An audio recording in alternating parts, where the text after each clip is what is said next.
Séptimo.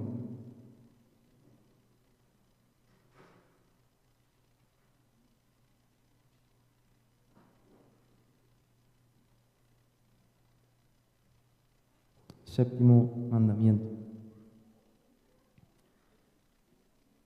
el cual se encuentra en Éxodo capítulo 20, versículo 14. Hemos llegado al séptimo, casi estamos terminando. Espero, después de terminar esta serie de la ley, que podamos ahora sí finalizar con la confesión de fe. No me acuerdo en qué capítulo nos habíamos quedado, me pueden recordar después cuál es el más lejos al que han llegado, retomarla y retomar la confesión de allí para poder terminar ese comentario. Vamos a irnos párrafo por párrafo, como lo habíamos venido haciendo, pero para que ahora sí, creo que lo empezaron aquí 3 veces, ¿no? La confesión, una y luego otra vez, capítulo 1 y luego, bueno, supongo que los primeros capítulos ya están muy claros, pero sí, espero retomar el estudio de la confesión. Éxodo capítulo 20, versículo 14, nos dice el séptimo mandamiento: no cometerás adulterio.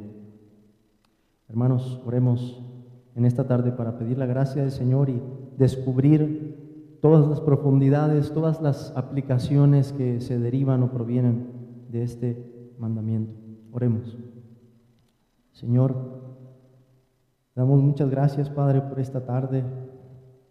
Gracias porque podemos seguir oyendo tu palabra. Gracias porque sigues agregando hermanos a esta iglesia local. Pedimos que bendigas las vidas de Héctor y Susana, los guíes en esta iglesia, Señor, y nos permitas también ser una bendición para sus vidas. Pedimos además que nos des luz en tu palabra, que podamos gozarnos en el estudio de tu ley, Señor, arrepentirnos de nuestros pecados, podamos guardarnos en esa pureza que tú demandas y nos libres, Señor, de toda la corrupción que el mundo está promoviendo en contra, Señor, particularmente de este mandamiento. Ayúdanos, Padre, te lo pedimos en el nombre de Jesús. Amén. Hermanos, como he dicho, este mandamiento está lleno de instrucción, está lleno de aplicaciones. Un mandamiento que es un pilar de la sociedad occidental y que tristemente en nuestro tiempo se está desmoronando de una manera atroz. Y con desmoronar no digo que el mandamiento cambie, el mandamiento siempre ha sido el mismo, pero nuestra sociedad moderna ha decidido olvidarlo y transgredirlo de todo corazón. Porque es que ahora oímos frases como: yo no creo en el matrimonio. Supongo que muchos de ustedes han oído algo así en las nuevas generaciones. Esto es algo que no se oía hace 100 años o 100 años atrás. ¿Por qué oímos eso? Porque son la manifestación de un mundo que le ha dado la espalda a Dios y al diseño con el que Dios nos hizo. Qué diferente, hermanos, se vería nuestra sociedad si se honrara la palabra de Dios en este punto. Si esto fuera así, entre tantas diferencias que habría, me atrevo a pensar que habría más niños felices y protegidos en este mundo, guiados por un padre y una madre que han decidido amarse para toda la vida. Así que el mandamiento que tenemos aquí hoy está expresado a manera de prohibición. Hemos visto que algunos se expresan de forma positiva, como honra a tu padre y a tu madre, y otros se expresan en forma negativa.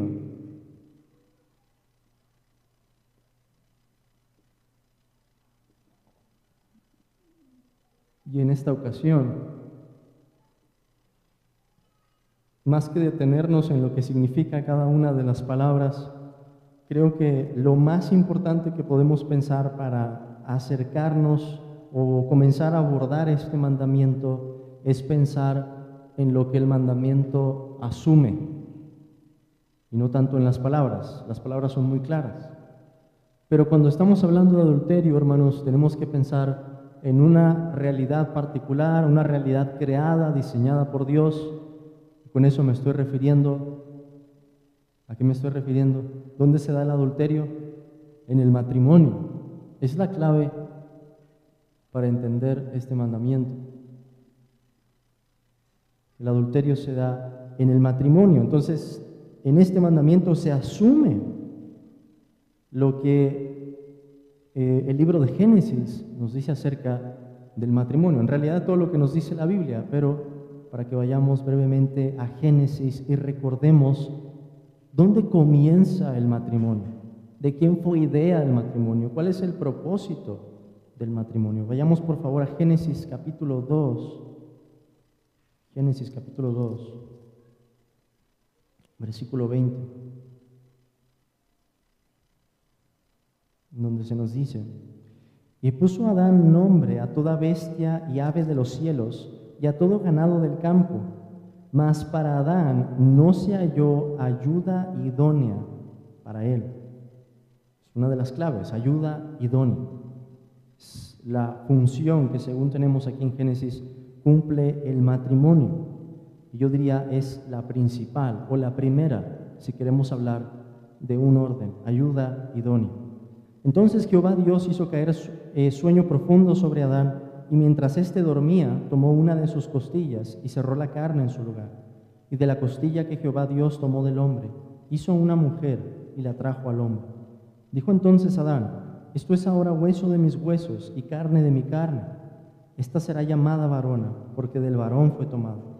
Por tanto, dejará el hombre a su padre y a su madre, y se unirá a su mujer, y serán una sola carne. Este es, hermanos, el momento en el que comienza el matrimonio. Y el momento del matrimonio coincide también con el momento de la creación. Lo que tenemos en Génesis no pasa mucho tiempo para que Adán reciba de parte de Dios una ayuda idónea, alguien que es de su misma naturaleza. Los animales no compartían su naturaleza, pero la mujer comparte la misma naturaleza, y por eso Adán de esa manera poética dice: esto es ahora hueso de mis huesos y carne de mi carne. Y esa complementariedad es expresada con las palabras varón, varona, porque lo único que hace la diferencia allí es una letra, una vocal. Lo mismo pasa en el texto en Hebreos. Está resaltando esa complementariedad que Adán tiene, algo que no se había hallado en toda la creación para él hasta que Dios se la da. Ese es el momento en que inicia. Podemos ver algo del propósito al pensar en esa palabra, ayuda idónea, y lo podemos ver también en Génesis capítulo 1, versículo 28, cuando Dios les dice: fructificad y multiplicaos, llenad la tierra y sojuzgad, y señoread en los peces del mar, en las aves de los cielos, y en todas las bestias que se mueven sobre la tierra. Vemos algo de su inicio y vemos algo de su propósito en esos dos versículos. Vemos también algo de su provisión, que no era solamente verdad, hermanos, para Adán. También podemos decir, cada uno de nosotros, como varones casados, que hemos recibido a nuestra esposa de parte del Señor. Proverbios 19:14 nos lo dice así: la casa y las riquezas son herencia de los padres, mas de Jehová la mujer prudente. Entonces, hay algo que nuestros padres no nos pueden conceder, y es una mujer prudente. Es algo que Dios nos concede, es un don de parte de Dios, y hemos de recibirlo de esa manera, tal como lo hace Adán, hermanos, en un principio. Pero si pensamos además, y en un momento voy a resumir lo que estoy diciendo, si pensamos además en la hermosura del matrimonio, la hermosura más profunda que tiene el matrimonio, tenemos que ir a la carta a los Efesios, capítulo 5. Sé que voy un poco rápido, pero es al menos el contexto necesario para que podamos ver el mandamiento en su luz adecuada. Efesios capítulo 5, versículo 31, el apóstol Pablo dice: por esto dejará el hombre a su padre y a su madre, y se unirá a su mujer, y los dos serán una sola carne. Grande es este misterio, mas yo digo esto respecto de Cristo y de la iglesia. Por lo que encontramos en Efesios capítulo 5, hermanos, la hermosura mayor del matrimonio consiste en ser un reflejo, aun si decimos débil, pero un reflejo de la unión entre Cristo y su iglesia. Si utilizáramos el lenguaje del arquetipo, el arquetipo de esta unión, la unión máxima que puede haber, es la de Cristo y su iglesia. Y la unión que nosotros gozamos en el matrimonio es una sombra, un indicativo, una flecha que apunta hacia los cielos para decirnos: hay una realidad mayor que esta, y es la relación entre Cristo y su iglesia. Con este marco, hermanos, hay que partir de la idea de que el matrimonio es una unión entre un hombre y una mujer biológicos, por si hubiera alguna confusión ahí, ¿verdad?, con la sanción de una autoridad civil en la que se comprometen a amarse y respetarse de forma mutua y exclusiva hasta el final de sus días, teniendo como propósito la ayuda mutua, guardarse del pecado y la procreación. Y eso que les estoy diciendo viene también en la confesión. Lo pueden encontrar de esa manera en la Confesión Bautista de Fe de Londres. Entonces, un hombre, una mujer, tenemos la autoridad civil, hay un compromiso o un pacto de parte de ambos, amarse y respetarse de forma mutua y exclusiva, es decir, una relación solamente entre dos, hasta el final de sus días, teniendo como propósito la ayuda mutua. Lo veíamos con la ayuda idónea en Génesis capítulo 2, guardarse del pecado y la procreación. Si pensamos en que ese es el marco para llegar a ese mandamiento, tendríamos que decir, bueno, el adulterio es atentar contra esa unión, hacer lo contrario que demanda la unión matrimonial. Pero como hemos visto que hace la ley, hermanos, es que con una referencia o con un mandamiento se incluyen muchos otros pecados que pueden atentar contra el principio que encontramos aquí. ¿Cuál es el principio? Pureza, fidelidad. En otras palabras, incluiríamos en el séptimo mandamiento todo lo que llamamos pecado sexual.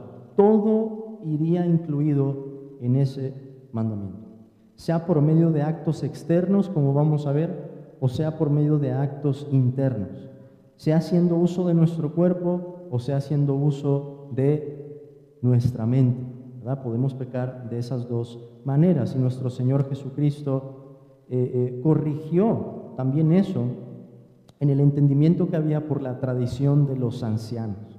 Cuando vemos al Señor Jesús hablando en el Sermón del Monte, citando el séptimo mandamiento, y dice: ustedes han oído, ¿verdad? Y empieza a citar del mandamiento. Jesús expone cuál es el propósito, cómo el mandamiento llega hasta el corazón, porque no es solo el acto externo, sino el Señor habla de la vista, ¿verdad? Por la vista, codiciando a una persona, se puede transgredir este mismo mandamiento. Algo que los fariseos, por supuesto, buscaban justificar, diciendo: bueno, nosotros externamente no hemos hecho nada, pero como lo veíamos hoy en la aplicación, ¿qué pasaba por dentro en sus corazones? Pues salían o brotaban ese tipo de pecados. Así que vamos a dividir aquí, hermanos, en dos, como lo hemos venido haciendo: las prohibiciones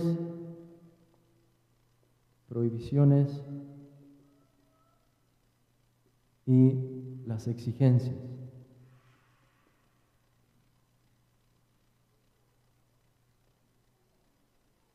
Prohibiciones, podemos dividir varios tipos de pecados en este sentido, en contra de este mandamiento. En primer lugar, podemos hablar de pecados que son más externos en su naturaleza, y podemos hablar de unos que se dan exclusivamente en el corazón, que no llegan a ningún acto. En los externos, hermanos, podemos decir que varían en grado y pueden ser por hechos, pueden ser por gestos o pueden ser por palabras. Es decir, no hay un solo acto con el que podamos transgredir este mandamiento. Se puede hacer o se puede transgredir de varias maneras. Lo primero o el primero que colocaríamos aquí, pues es el que el mandamiento directamente dice, ¿verdad? El adulterio. Tenemos aquí el adulterio. Y el adulterio solamente puede darse en un contexto de matrimonio. Una o ambas partes de las parejas, de la pareja, son infieles y se unen a otra persona, una persona externa a esa unión. Podemos incluir además del adulterio allí, hablando de los actos externos, podemos hablar de un abandono.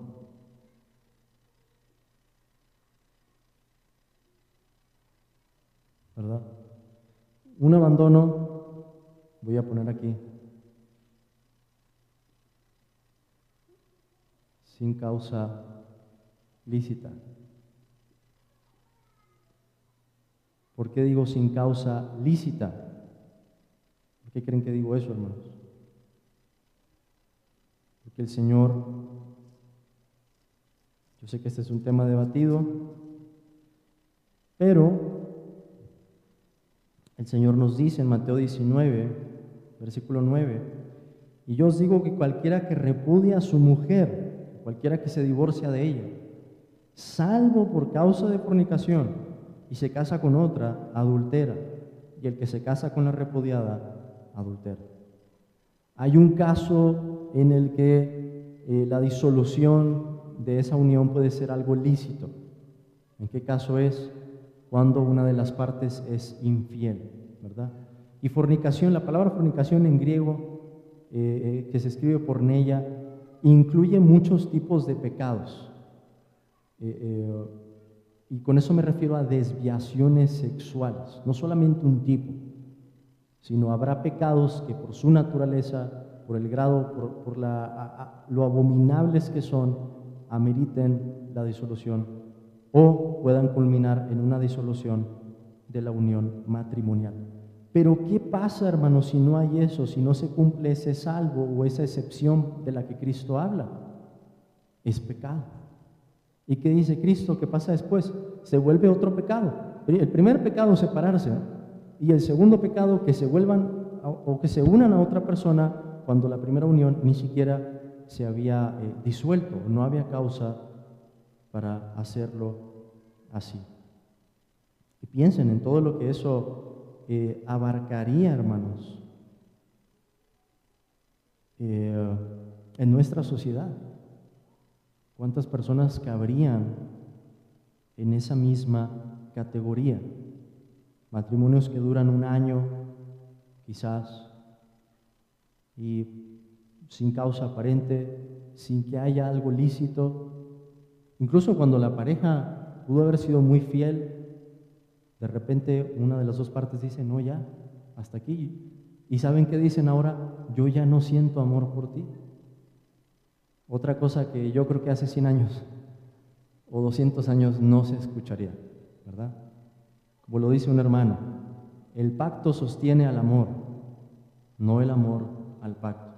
Es el compromiso lo que sostiene al amor y no el amor al compromiso. Pero nuestra sociedad, en la búsqueda infinita de placer que están haciendo, lo tuercen, quieren lo contrario.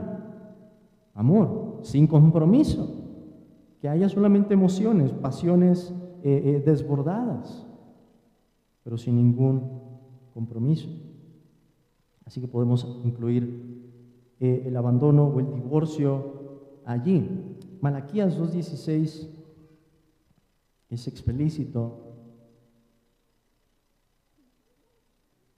en lo que el Señor pensaría de algo así.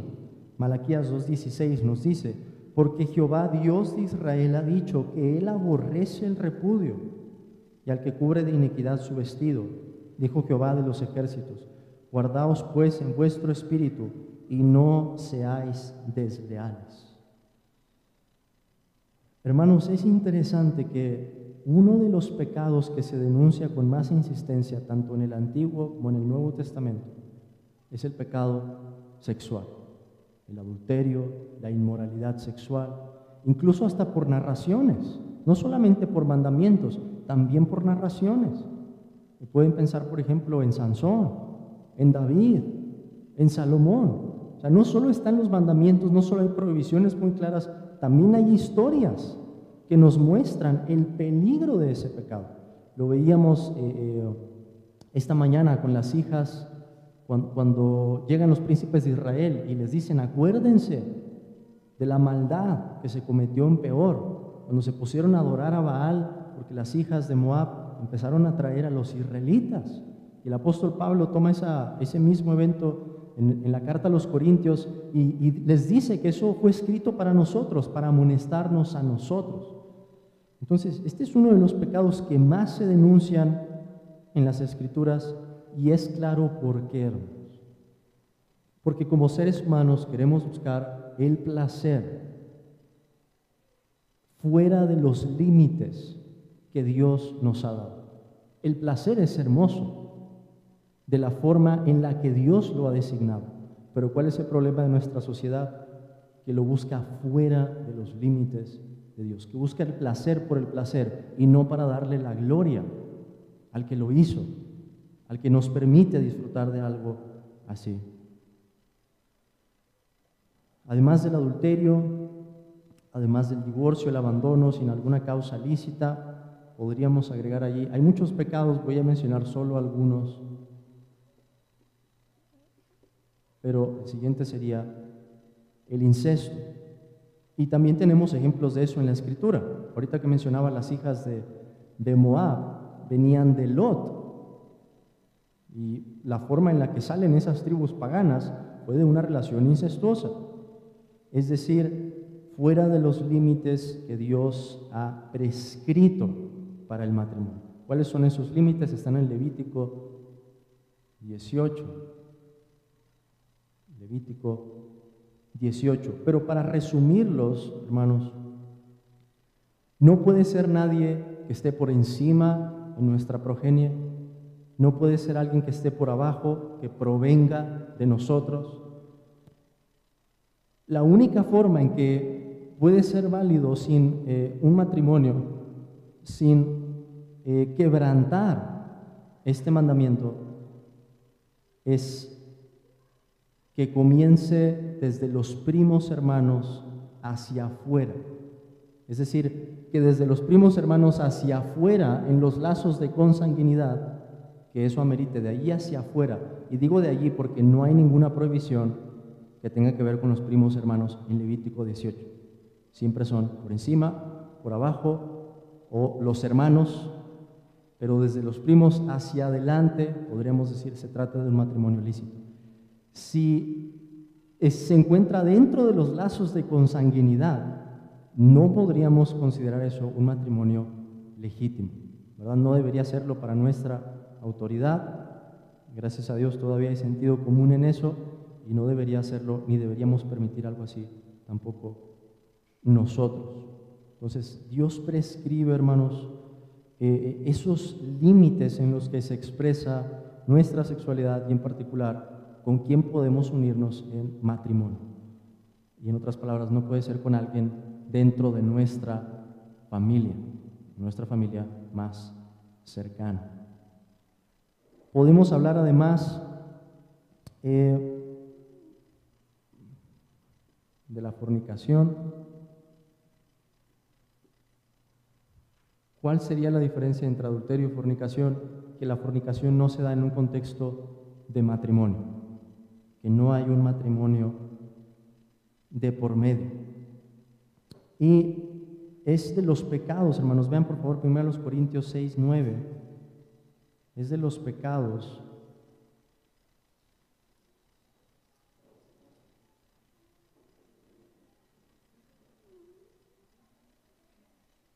Corintios 6, 9, que se agregan en esa lista, tanto aquí como en algunos otros pasajes, de aquello que caracteriza a los incrédulos y una advertencia de que los que practican eso no heredarán el reino de Dios. Nos dice, ¿no sabéis que los injustos no heredarán el reino de Dios?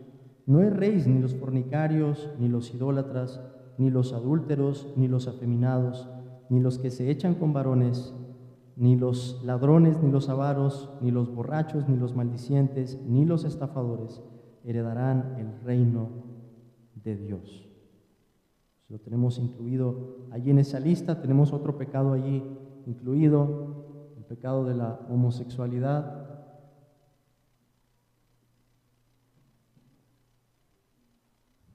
Dios ha prescrito dentro de esos límites que la relación del matrimonio sea entre un hombre y una mujer, biológicos. Y digo eso para aclarar todavía más, si hay una manera de aclarar todavía más eso para nuestra sociedad. Ese es el límite que Dios ha prescrito. Podríamos agregar otros pecados allí, no quiero ser demasiado explícito en esto, pero creo que otro de los pecados que podríamos agregar allí junto con la fornicación, que son característicos de nuestro tiempo, hermanos, es la pornografía. Hace unas 2 semanas quizás estaba escuchando a una periodista mexicana, ahorita se me va a escapar el nombre, no lo quiero cambiar, pero fue una mujer que estuvo trabajando desarticulando una red de pornografía y de abuso de menores de edad. Y es impresionante, hermanos, oírlo de su propia boca. Ella que investigó, tenía los contactos, publicó un libro acerca de eso. Después les puedo decir el título porque ahorita no me acuerdo. Las personas que estaban involucradas en eso, gobernadores, senadores, personas del Poder Judicial, fiscales, políticos de diversa índole, empresarios extranjeros que venían a México y compraban niñas. Es increíble los tipos de pecados que vemos en nuestro país que transgreden, hermanos, este mandamiento en su mayor expresión. Y la impunidad con la que eso se comete, se permite, y gente que lo ve y no dice nada. Es triste, pero esa es nuestra sociedad. Por eso, hermanos, creo que debemos, al menos nosotros como cristianos, estar bien conscientes de lo que enseña la ley. Y estoy hablando de la ley de Dios. Porque vemos tantas cosas, observamos tantas cosas que es muy fácil olvidar que estamos rodeados de pecado, que se publicita, que se vende, que está en las redes, que está en fotografías, que está en las calles, la forma en la que se presenta la mujer, y creo que ese es nuestro problema, hermanos, y hablo a los hombres aquí. Si hay feministas es por nuestra culpa, porque no hemos instruido a las mujeres. Si hay canciones que promueven el cuerpo de la mujer como un objeto meramente sexual, es por nuestra culpa, porque no hemos sabido hablar, porque no hemos sabido denunciar esto. No es culpa de las mujeres, es nuestra culpa, nuestra responsabilidad como hombres, porque esas mujeres, hermanos, las que hacen las protestas, rayando las catedrales, desafiando toda autoridad, las mujeres que van por la calle vestidas como si fueran a vender su cuerpo, tuvieron un padre en algún momento, probablemente una figura ausente, violento, borracho, no lo sé, pero puedo saber esto, todas ellas tienen un padre o tuvieron un padre. Por eso digo que es nuestra responsabilidad como hombres. Pero además de esos pecados, hermanos, los pecados, o dentro de los pecados externos, podemos decir que hay algunos que vienen por gestos o palabras.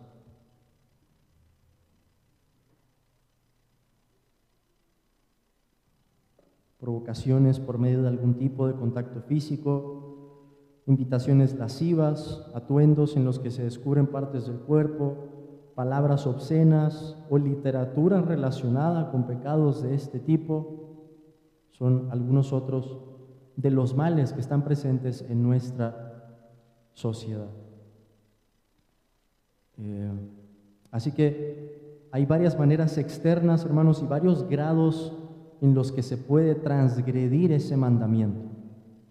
Déjenme darles un último ejemplo. No sería lo mismo un adulterio en el que hubo contacto físico con un caso en el que haya habido un involucramiento emocional o un coqueteo de una de las partes de la pareja con una persona que no forme parte de la pareja. Entonces, varían en grados, hay que entender eso. Pero todos los pecados, hermanos, en contra de este séptimo mandamiento, según se nos insiste en las Escrituras, son abominables para el Señor. Y se incluyen en las listas también por las que el Señor dice que Él estaba expulsando a los moradores de Canaán. Además de sus prácticas de idolatría, un pecado muy relacionado, pecados que tienen que ver con la sexualidad. En los pecados internos podemos hablar aquí de pensamientos. Podríamos hablar también de la mirada como una ventana para ese tipo de pecados, y es lo que el Señor nos dice. Déjenme ahora sí leer ese versículo. Vamos a Mateo 5. Mateo 5. Mateo 5, versículo 27. El Señor dice: oísteis que fue dicho, no cometerás adulterio. Pero yo os digo que cualquiera que mira a una mujer para codiciarla, ya adulteró con ella en su corazón. Entonces, la ley no solamente enseñaba una pureza externa, eso es lo que los fariseos habían creído. La ley enseñaba también una pureza de corazón. Incluso lo vemos en algunos otros versículos, por ejemplo, Job, cuando él dice que él había hecho pacto con sus ojos para no mirar a una mujer virgen. Y eso fue antes de que el Señor Jesucristo diera esa explicación. O sea, la gente en la antigüedad entendía bien de qué se trataba la pureza. Los fariseos quisieron distorsionarla, dando excusa a sus pecados, y el Señor corrige su entendimiento, haciéndonos ver que la ley no solamente prohíbe el acto externo, prohíbe también el acto interno, cuando hay un pensamiento pecaminoso. Y en particular creo que podemos decir, hombres, esto nos reprende más a nosotros y nos hace estar más alertas, porque como hombres caminamos por un campo que está minado. Hay minas, hay explosivos, a donde quiera que veamos, en tu celular, hermano, en los espectaculares allá afuera. Es algo presente en cualquier lugar. Y algo en lo que particularmente, y creo que esa es la razón por la que Cristo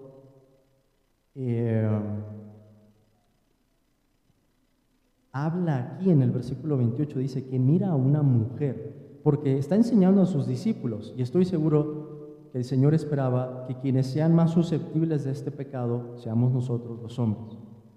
No que no haya mujeres que no les pase, obviamente ocurre, pero hermanos, nosotros podemos decir que hemos vivido por algún tiempo en este mundo cómo es ese tipo de lucha.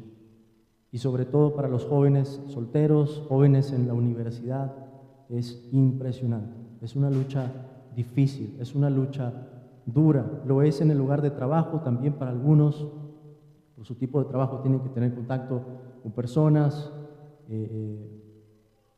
Es difícil. Yo creo que debería ser algo que nos lleve a orar por los hermanos, primeramente por los jóvenes solteros, el Señor los guarde en pureza, por las jovencitas también, y no solo pureza externa, sino pureza de corazón.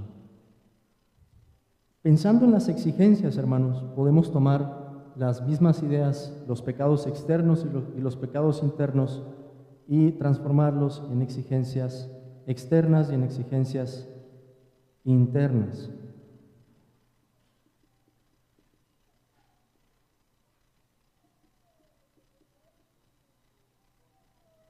¿Cuáles serían las exigencias externas? Bueno, debemos apartarnos de todos esos actos pecaminosos y, como nos lo dice Hebreos, capítulo 13, versículo 4, mantener la pureza de la unión matrimonial.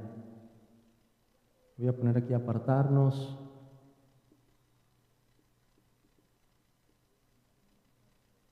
Huir, también podemos decir, es el lenguaje del apóstol Pablo.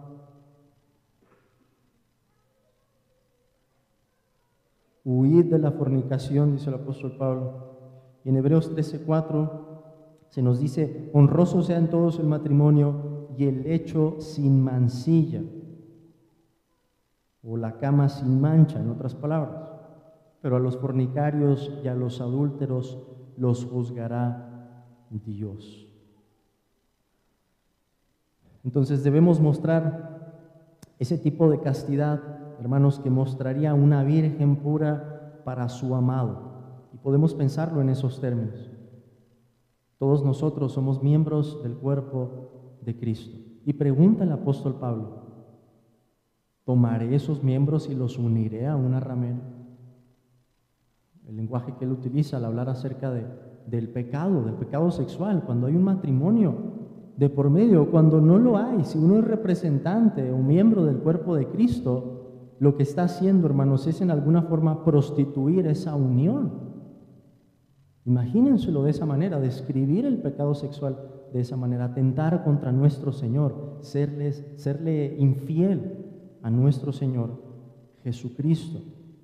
Pablo, de hecho, si van a 2 Corintios 11:2, habla de esa manera.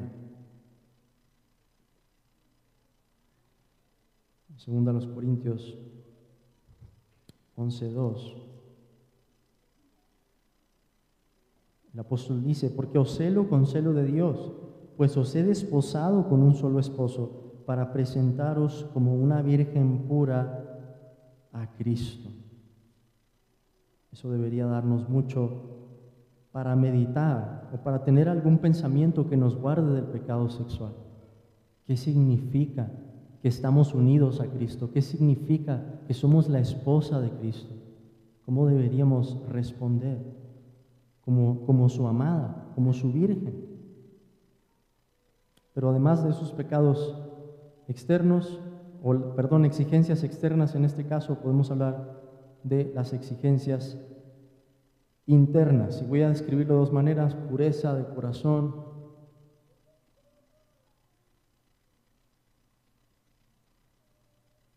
y mortificación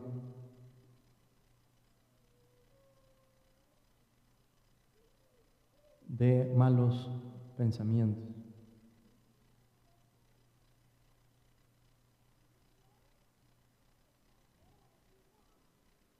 Pureza de corazón y mortificación de malos pensamientos. Si vemos un par de listas en las que se encuentra otra vez este pecado, vean por favor Colosenses 3:5. Verán que estos pecados encabezan la lista. Colosenses 3:5, que nos dice: haced morir pues lo terrenal en vosotros: fornicación, impureza, pasiones desordenadas, malos deseos y avaricia, que es idolatría. Lo mismo encontramos en Gálatas, capítulo 5, versículo 19, cuando se nos habla de las obras de la carne. Es muy interesante notar eso, hermanos, que los pecados que encabezan esas listas son pecados de naturaleza sexual. Gálatas 5:19 nos dice: y manifiestas son las obras de la carne, que son adulterio, fornicación, inmundicia, lascivia, etc. Pero los pecados que comienzan esas dos listas son pecados sexuales. Si lo quisiéramos resumir,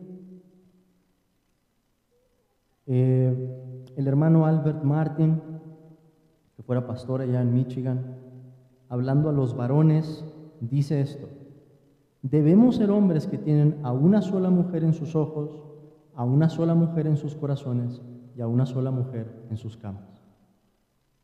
Podemos resumirlo de esa manera. Y pensando, hermanos, en los usos de la ley que hemos visto, el uso pedagógico y el uso moral, podemos pensar cómo este mandamiento expone en particular tanto pecados externos como pecados internos en nuestro corazón, cómo llega hasta lo más profundo y demuestra cuántas veces hemos pensado cosas que son abominables delante de Dios. Y es algo que, si somos honestos, ocurre todos los días. Todos los días. Una lucha constante. Pero al ver eso, hermanos, entendemos más de nuestra necesidad, como lo veíamos también en la mañana cuando Cristo dice que del corazón salen los adulterios, las fornicaciones, las inmundicias, todas esas maldades. Entendemos más nuestra necesidad del Salvador, nuestra necesidad de Cristo, que demanda una pureza perfecta. Y al mismo tiempo tenemos en el uso moral que esto es parte, hermanos, de nuestro estándar de vida. Y yo creo en particular que en nuestro testimonio cristiano, este mandamiento en particular nos distingue mucho del mundo. Puede haber personas incrédulas que sean muy obedientes a sus padres, pero hermanos, encontrar a una persona virgen que sea universitaria en esta época es casi imposible. Es casi imposible. Y cuando alguien ve a un cristiano comportarse de esta manera diferente, se sorprende. Se sorprende. Yo recuerdo una vez, el que era mi mejor amigo, lo fuimos a visitar, mi esposa y yo, hace como 2 años quizás. Y él me estaba platicando de algo, mi esposa estaba allí presente y de repente pone un video con una escena allí muy fea y yo me salí del cuarto. Y me dice mi amigo después, porque le dio pena en ese momento decirme, pero cuando estábamos a solas me dice: oye, Irán, ¿es algo que tu religión te prohíbe? Preguntando de esa manera. Para mí fue algo normal decir: yo no voy a ver esta porquería. Pero no lo había pensado hasta que él me preguntó. Y yo tuve oportunidad de decirle: Iván, mi mejor amigo se llamaba Iván. Iván, es que el Señor Jesucristo dijo esto. Y le cité Mateo capítulo 5. Entonces, hermanos, es algo que quizás no nos damos cuenta, porque yo sé que la lucha es feroz, pero es algo que nos distingue y nos debería distinguir de manera impresionante. Los incrédulos quizás nos pueden superar en muchas otras cosas, pero en esta área en particular, o en el uso del dinero o algunas otras áreas, es muy difícil no ver la diferencia entre un cristiano y un incrédulo. Así que pidamos al Señor gracia para que podamos brillar en esta área. De hecho, en el mundo musulmán, no sé si ya se los había compartido esto, pero muchas mujeres se convierten del Islam al cristianismo al ver cómo los esposos tratan a las esposas, los esposos cristianos. Que en el mundo musulmán nadie trataría así a una mujer, nadie la dejaría hablar, nadie la trataría de una manera amable, decente. Quizás sí externamente, pero ya en el interior o dentro de la casa hay muchos abusos que se pueden llegar a promover con el tipo de creencias presentes en el Islam. Entonces, piensen en eso. O sea, nuestros hermanos en el mundo, en diferentes partes, dan testimonio de quién es Cristo por medio de su matrimonio, reflejando ese amor, por medio de esa unión terrenal, están reflejando una realidad celestial.